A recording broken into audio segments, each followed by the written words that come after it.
I present you, ladies and gentlemen, an original drawing by Pablo Picasso. That is a pen and ink drawing from 1925.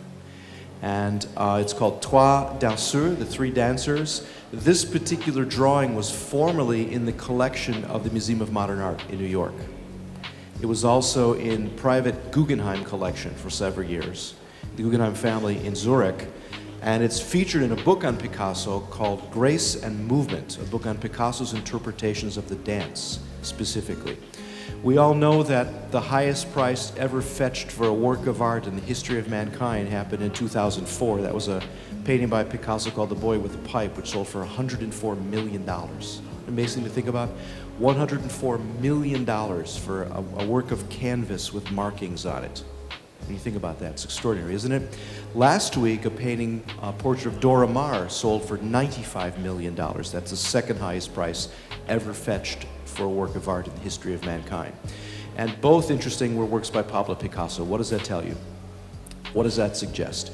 For me, I've been studying Picasso since I was a young student. I have a degree in art history from the Minneapolis Art Institute. I was trained in curatorial studies, and I've been with Park West Onset for 23 years, and I have sold and researched and collected and cataloged a tremendous body of Picasso's work.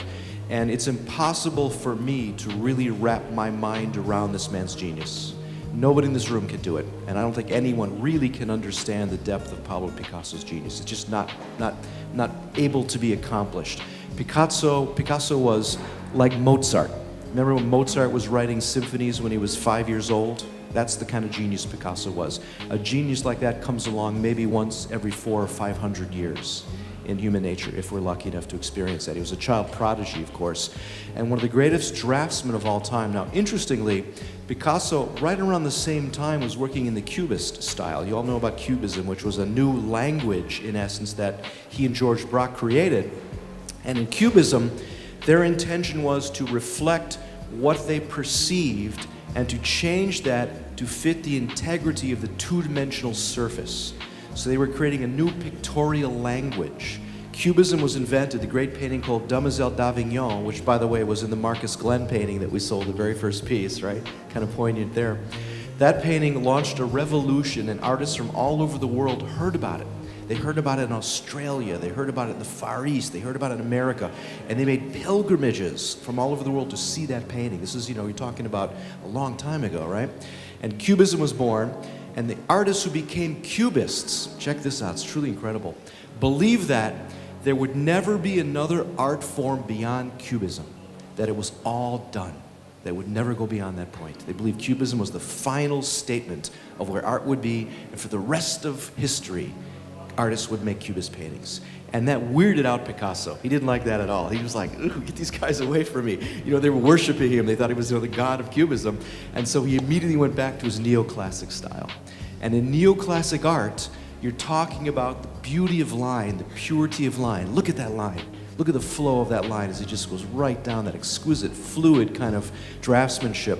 In art, there's form and there's content. It's yin and yang.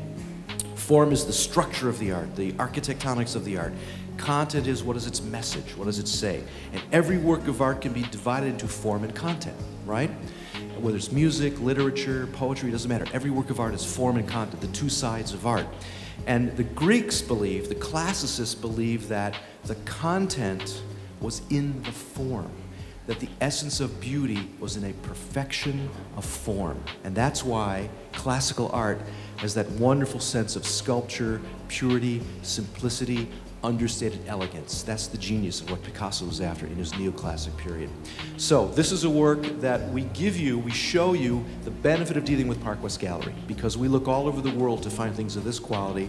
We archive them and we buy them.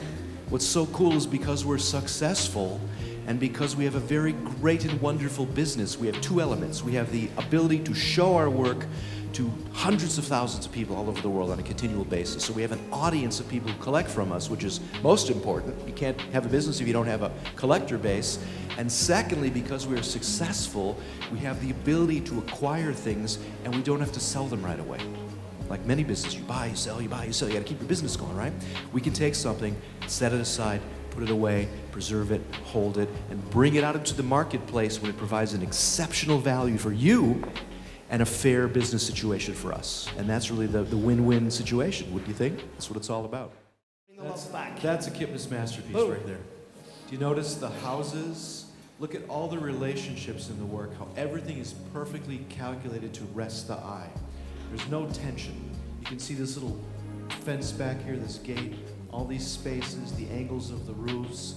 Typically, you don't see any windows or doors. You can't get in or out of the houses. They look like they grew up out of the rest of the landscape. And they're like dreams. And look at the floating leaves not attached to the branches. That again is done by making the whole surface of the plate that rich velvety black and then leaving those areas exposed as you burnish down as you're working backwards from black to white. Very rarely does he work in that scale in mezzotint because it's so difficult. It takes hundreds and hundreds of hours to make one of those works. And works of this size, he's already sold in excess of $20,000. In particular, the market for Kipnis in London is extraordinary. They just pay huge prices for his prints and paintings. Today we're going to focus on, again, things that are very special that we'd like to recommend to you and some things that might have been overlooked. I want to talk for just a moment about one of the most amazing movements in art history, and that is the movement of Impressionism. And we all probably like Impressionist art very much. Most people in the world do. Some of you may not know that Impressionism was an art form that was disdained by the public when it was first created and presented to the public. The term Impressionism actually is an insult. And the critics first looked at the paintings of Monet that were Impressionist paintings and said these painters are a bunch of Impressionists, and thus the term stuck. Impressionism came from, interestingly, a breakthrough in technology. And just as the printing press created a remarkable change in all of the world, the creation of a particular machine changed art dramatically. Does anybody have any idea what that machine might have been? Anybody? It was the camera. The camera. Suddenly a machine was invented that could do what the artist was supposed to do. We probably can't conceive of life before photography. That we take it so for granted, but can you imagine that no one even had an idea that something would be able to reproduce reality for us? And so the role of the artist was to create a pictorial space that was an illusion, that you looked through an imaginary window to create something that you wanted to portray, whether it was real or invented, what we call mannerist, to the world. So suddenly there was a machine that could do that. And the artist was kind of taken aback by that. Of course, their whole world had been, in essence, to create that. And so the artist had two choices. One choice was to bag it, hang it up, open up a farm or something. And the other choice was to take the invention of photography, allow the photograph to do that because it could do it very well, and open up the potentiality of the pictorial space and create a new pictorial language. And the artist was free from nature. So instead of having to deal with reproducing reality, they could deal with all their elements freely. Space, composition, color, line, surface, texture, all that beauty was free as a new language, a pictorial language for the artist. Now, who are the greatest Impressionist artists? You guys know. Yell out a few names. Monet. Who else? Manet was a great Impressionist artist. Monet, Manet, anybody else you can think of? Okay. Probably the most desirable artist from the standpoint of the public in terms of consuming their work, loving their work, wanting to see their work, wanting to have their work, having books and calendars and all sorts of things that people love about Impressionism, was Pierre-Auguste Renoir. You all know the name Renoir, yeah? And Park West has very heavily been engaged in collecting and investing in Renoir's work and offering Renoir works to our clients for many, many, many years, really since the founding of the business in 1969. So I'd like to present to you now something very special. You may have seen this in Gallery 19, which is our gallery of treasures. I present you, ladies and gentlemen, one of the most famous works ever created by Renoir. This is an original lithograph done in the year 1900. It's called L'Enfant jouant à la balle, which means the children playing with the ball. There are only two large format color lithographs ever produced by Renoir. This is one of the two. The other is called the Chapeau en Panda, the pinning of the hat. And Renoir only made 30 lithographs in his lifetime. Just 30 lithographs and 30 etchings. So his entire output of graphic works is just 60 in his entire career. which is quite interesting. Made them late in his life, and was convinced primarily by Ambrose Vollard, another name that we talked about before, Picasso's friend, the great dealer Vollard, right? So Vollard believed Renoir could make good graphics. He brought resources in for him, and they published some of his most important works. Now this work is done in different variations. It's done in black and white, it's done in a sepia tone, it's done in a bistro, which is kind of a greenish brown tone, and the full color is of course the most desirable. This is the full color state of the lithograph. 200 examples were made, just 200 of these works created in full color. The lithographer was a man named Clot, C-L-O-T, and he was very innovative, and they strove really to create the look of a pastel drawing. Do you see that in the work? Ever see the pastels of Degas, for instance, that soft kind of atmospheric quality, using the texture of the paper? It's a very fine laid paper. You see the lines kind of running down the fibers of the paper, and it picks up that wonderful texture as well.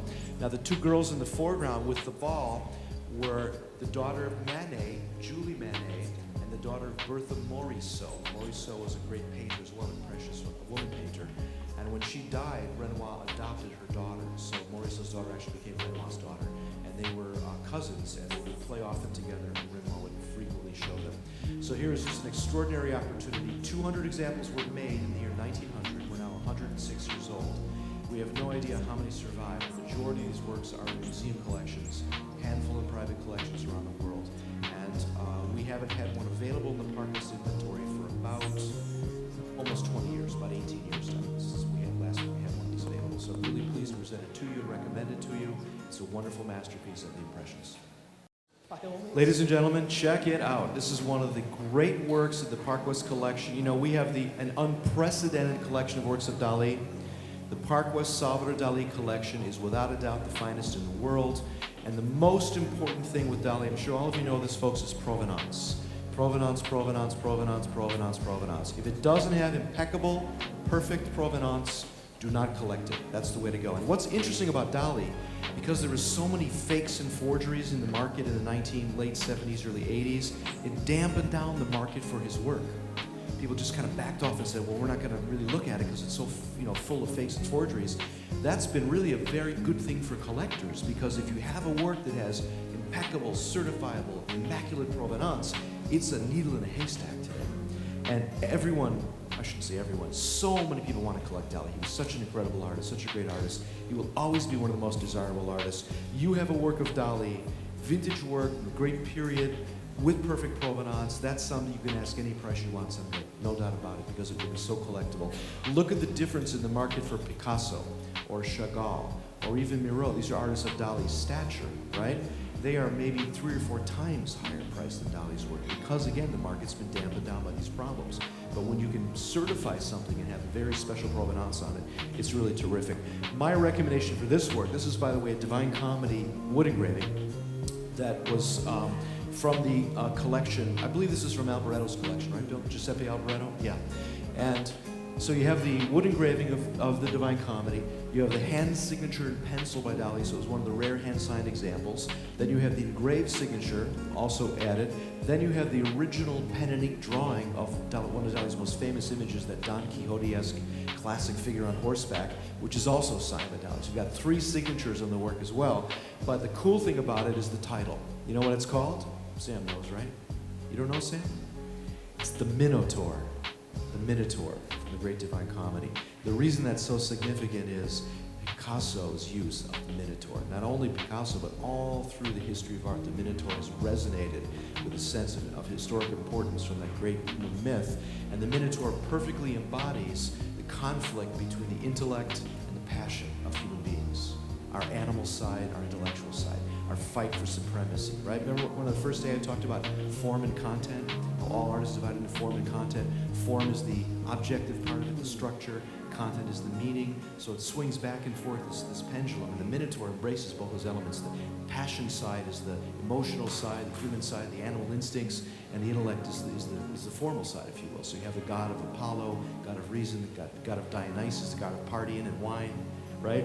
So you have the whole thing put together in the single image of the Minotaur. So I think historically, very important work from that standpoint as well. An incredible, one-of-a-kind work by Dali, only one in the world, impeccable provenance from his best friend, Giuseppe Alboretto. Doesn't get any better than that. Price is unbelievable. To be able to buy a work like this Anywhere under 100,000, in my opinion, incredible value.